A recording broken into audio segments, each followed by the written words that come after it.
Okay, well, I'll just stand over here. Okay, well, thank you, everyone. My talk today is really going to be about a bit of reflection on where we're coming from in this machine learning and AI space, and where I hope we'll be headed over the next, 5 to 10 years. Is there a clicker that makes the slide go forward? Thank you very much.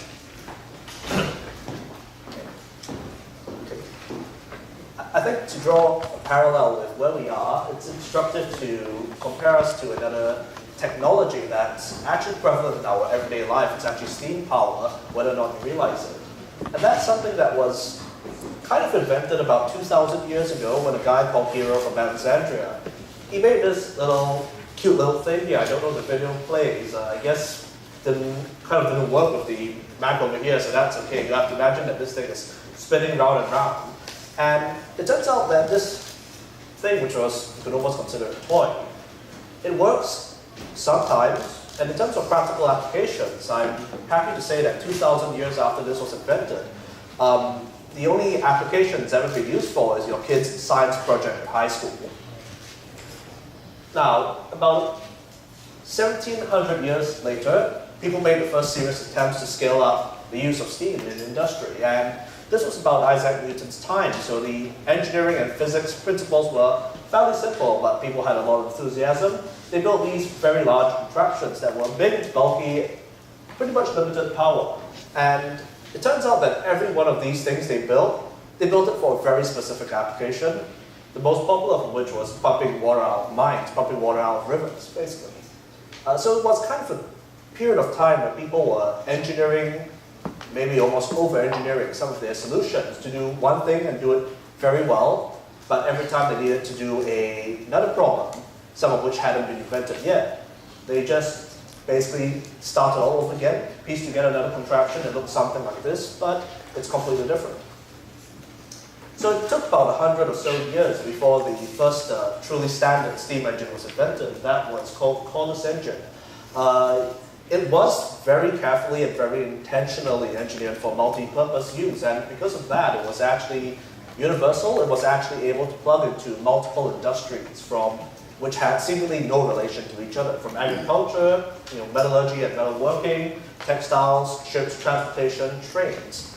And part of the key to that was that it was, in addition to, of course, being fast and efficient and powerful, it was easy to maintain.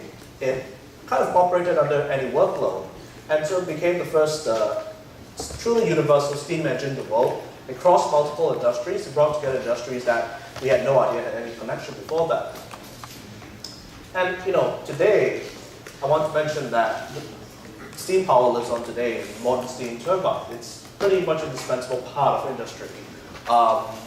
It's powerful. It's pretty much standard. There's only a few companies in the world that make these things. And you can transport them anywhere, from one factory to another. You can install them anywhere, in any factory, power plant, ship, robust and maintainable. It's completely worry-free. And I apologize for the formatting here.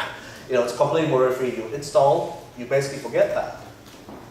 So I wanted to use these 4 reference points to kind of ignite a bit of discussion about where we are along the industrialization of machine learning, industrialization of AI. If you were to ask me where that stands right now, I think we could probably agree that a lot of solutions are still more or less being handcrafted by experts.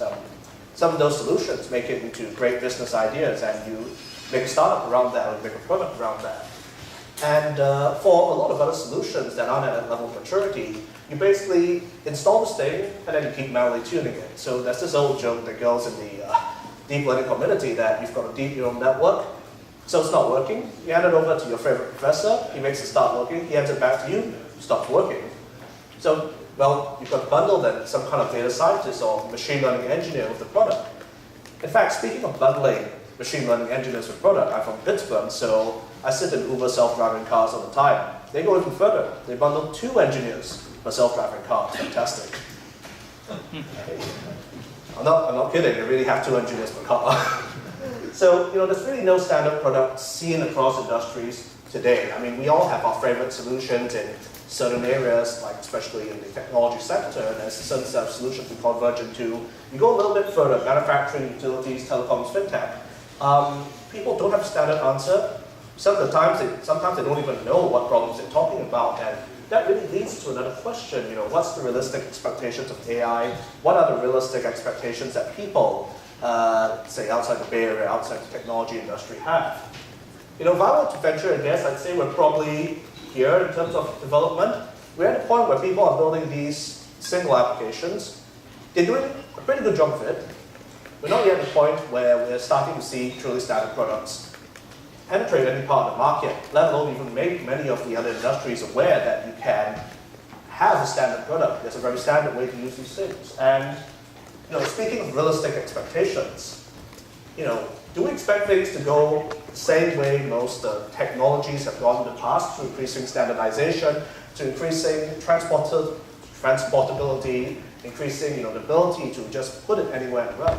Or sometimes we might see the media might fuel the speculation with dreams that anything is possible in AI, and then your imagination goes kind of wild. And I think that sometimes contributes a little bit to the difficulty of making expectations line up between AI and machine learning solutions versus what most industries expect out of them.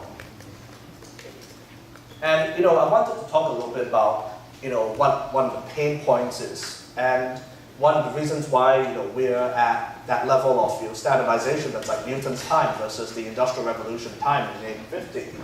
I think most of us, when we try to go to build an artificial intelligence solution, we have the data and task. We probably have some kind of platform and hardware already in place. That's maybe that's provided by the corporation, maybe that's provided by your university professor, whatever setting you're in. Maybe you're using cloud computing for that. And if you want to make a solution, you basically, I'm sorry, my animation isn't playing right here, so you have to, excuse me while I find the laser pointer. Right, so you take data, whatever data that your industrial or your solution demands, you connect it with some kind of task, be it self-driving, automatic piloting, financial analysis, healthcare, and then you're going to draw some line, picking some model, some algorithm, some maybe open source implementation of it, some open source system, and connect it to the hardware you have. Now, if you want to do another solution, you basically draw a different line through that. Then some businesses try to automate some parts of this by selling that as a standardized component.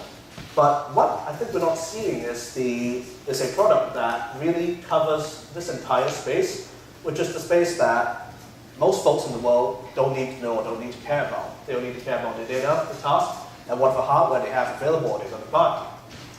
And I think what we're seeing is that much of what's in this space is usually narrow, highly specialized technology. When I say that, I don't mean it's not powerful, but that requires a lot of expertise. You might generally need a machine learning engineer, machine learning scientist. Hopefully you don't need a PhD to understand that, though most people seem to say you do. And sometimes interoperability and reproducibility is a bit of a problem because much of this software was designed in isolation, maybe in an academic lab, maybe in a corporate research lab. And I think most importantly, I'm not at least seeing a lot of conversation asking what are the real technical needs from industries. I mean, we certainly talk a lot about self-driving cars, we talk a lot about chatbots, we talk a lot about image and video processing, natural language processing, but I'm not seeing a lot of people stop to really go out to, say, a person that's making all pipelines, go out to a person that's making water heaters and ask, okay, what do I really want to do over here? So I think that's a question, that's a conversation that needs to happen. I'm going to finish my talk by just saying a little bit about what my company does. What we are in the space of is really virtualizing hardware and trying to ubiquitize AI to try to enable this as an industrial process, a standardized industrial process for enterprises. We do that by basically taking over the middle layer here. That's all the part between data task, platform, and hardware. And with that, that's really all I came here today to say. Thank you very much, and I'll take questions.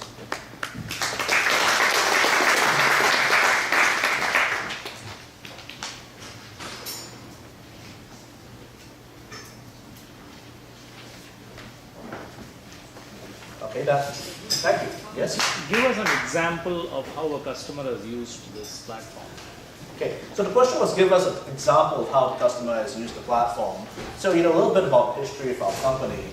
We are about 9 months old right now, and so we do have some customers that are using part of the platform to accomplish the solution, but I think I see this task as really a development task that's going to run for at least another year, if not more, to really cover all the space. I never said it was simple, basically. But I'll tell you what I envision the customer doing. When they're able to take this product, I do expect them to not require a data scientist. I do expect them to not require a machine learning engineer. I should be able to hand it to someone who doesn't even know what a configuration file or a command line or C or Linux or Python is. We really want it to be something that's very akin to what you expect from Mac OS, what you expect from iOS or Windows. That it should be at a level where you don't have to understand what's going on and all the sophistication is hidden away, because only then, I think, can you actually see standardized adoption. It has to be at a level where we're no longer requiring extremely highly trained, highly specialized people to do it. So that's one thing I want to say. And I think the other thing I want to say about how I imagine people using this is that initially, I think it will be that most of these organizations are trying to find what AI and ML does for their organization. So I'm not claiming that I have the answer for these companies, but I am claiming that they do want to explore themselves. They do want a platform that allows them to explore and find their own solution.